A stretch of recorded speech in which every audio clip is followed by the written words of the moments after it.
Hi there, this is a left-handed tutorial for a waistcoat stitch.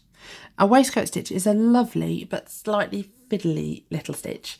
It's quite short, it's dense, it's made up of single crochet stitches, which is a US single crochet stitch or a UK double crochet stitch. But instead of working into the top of the stitch like you normally would, you're actually going to go into the post. And if I show you, if I just bring this up here, so the post of the stitch is here just between my two thumbnails, and you might be able to see it's made up of two diagonals that make a V shape, so there and there, and then a horizontal bar that goes across the top just there. Where you make the stitch, where you insert your hook, is into that little space that is right there, just in between the two diagonals in the middle of the V and just underneath the horizontal bar. Your first stitch in the row is made into the first post, which in this case is actually just here. So I've done my chain one, and then I'm going to insert my hook into that first space just there. When you use differing colours, it makes it much easier to see where you're going. Then you make a single crochet stitch like normal, so you yarn over, come back through, oh, there we go, gives you 2 loops on your hook, yarn over and go through both of them.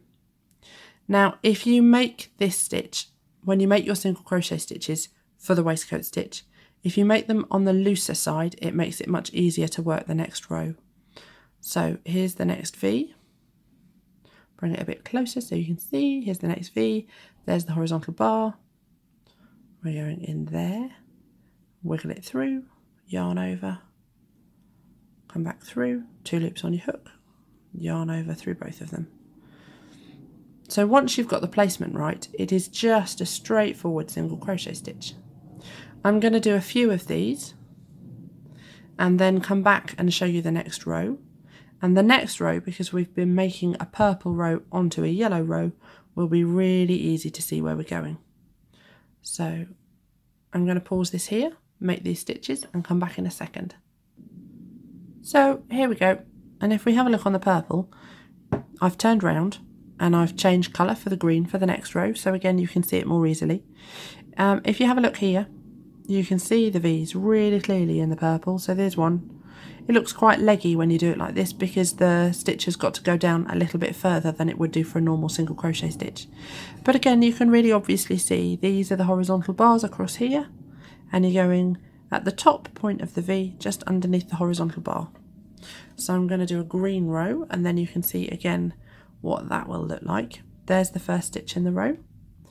Insert your hook into that point there. And then yarn over, come back through, yarn over and through 2.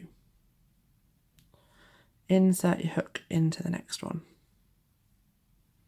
Now, if you have a look at the back of your crochet when you've inserted your crochet hook, particularly if you're changing colour, you should be able to see one part of the stitch on either side.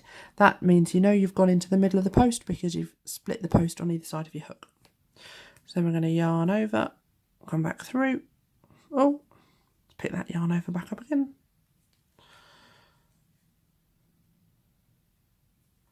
There we go, and yarn over through 2. And again, you just carry on doing that all the way down. Find the horizontal bar, go in underneath, yarn over, and then yarn over through 2. And I will work my way down this row and then I'll show you what it looks like at the end. So this is what it looks like when you got to the end of the row. You start to have V's that sit inside V's, and if I flip it over, this is what the other side looks like. And it builds up and it grows as you go through. And that's it. That's the waistcoat stitch. Thank you for watching.